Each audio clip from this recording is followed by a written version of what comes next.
have a property that has multiple units, one of the biggest challenges is the utilities. Do you include the utilities? Do you let the tenants try to sort it out themselves? Best case scenario, you separate everything. There is room on this panel, or you can do a pony panel. Right. So basically you could put all of the new electrical from the basement on its own panel, and it pulls from the main panel. So if something goes off in their unit, they play only with those breakers.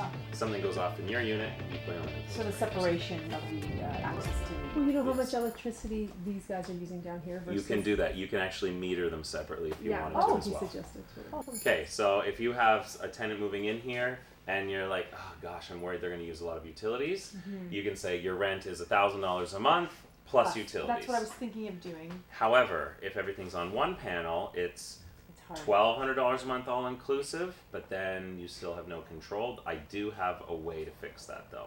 You charge a rent that is higher than regular to include the utilities. So, if it's regularly $1,000, you charge, $1,100 or $1,200 a month all inclusive with an attached schedule to your lease saying that should the utilities fluctuate by more than 10% from the norm, you will be billed back for the overages. I'll explain the hard stuff later. Let's get you there before you worry about what's going to happen afterwards. To see more from this episode, watch Income Property on HGTV.